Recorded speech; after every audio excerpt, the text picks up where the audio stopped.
rock music has journeyed beyond any sense of being a cult form of entertainment and has in the 80s truly become, if not the voice, then at least the hazy reflection of a mass audience.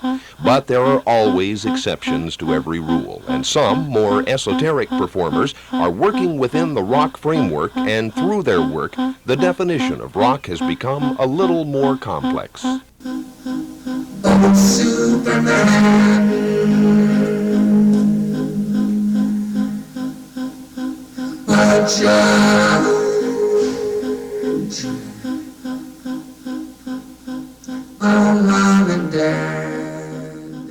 Laurie Anderson is a performance artist with a capital A, whose very solo concerts have attracted a great deal of attention for good reason.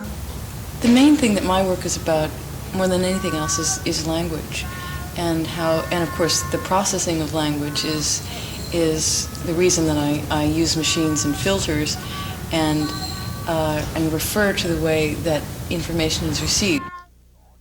She's now a recording artist, playing to audiences in concert halls. But does that make her a rock artist? I like the idea of making art that people can have for $2 or $3. And that's, of course, not at all possible in the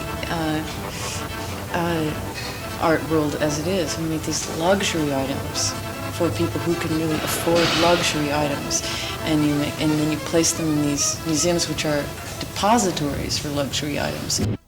Laurie Anderson has found that American audiences are more accustomed to stereotypes than their European counterparts are. It's because it's much easier to work there, and you're accepted in a way that you're simply not in the United States. People come to the opera, people go to rock concerts, other people go to other kinds of events. It's very, very specialized, and that's not so much the case in Europe. There's much more freedom to kind of trade around.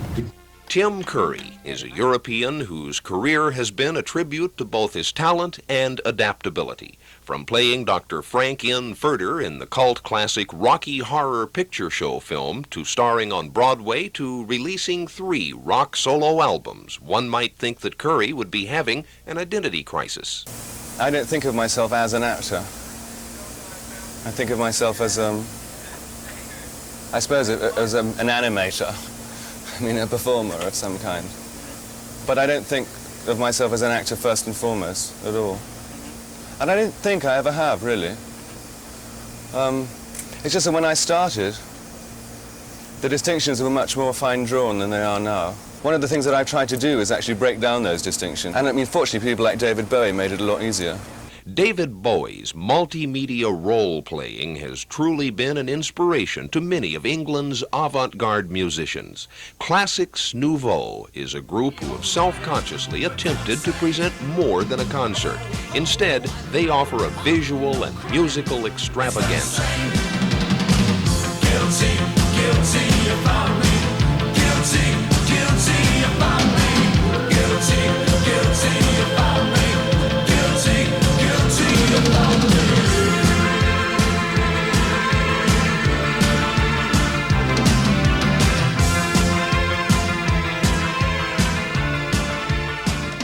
But at the same time, lead singer Sal is wary of becoming too formalized. But I think one of the important things about being in the rock music medium is that it should be spontaneous. When you're acting in a film or a play, well, you know you're doing the same thing every night. But with a rock show, what makes it special with you and with the audience is that it's never going to be the same again. And what fellow musicians do Classix Nouveaux emulate? Well, I've never really been into rock stars very much. I've always found film stars much more exciting. I don't know why, maybe the visual side and the musical side I've always seen as something separate up until now. And I used to watch the old films like the Bette Davis films and some of the old Universal horror films with Bela Lugosi and Boris Karloff, and the scenery is great and the way it's filmed and the atmosphere And you very rarely get anything like that in rock music. The only thing I've ever seen which approached it at all was when I saw Alice Cooper doing Welcome to My Nightmare, which I thought was very, very good. One of Classix Nouveau's creations was directed by Russell Mulcahy, who later went on to direct the Kim Carnes video we saw earlier. Maybe rock video will come of age too. Perhaps through the work of artists who are not afraid of taking chances, the definition of rock and roll might just have to be rewritten in words that have more than one syllable.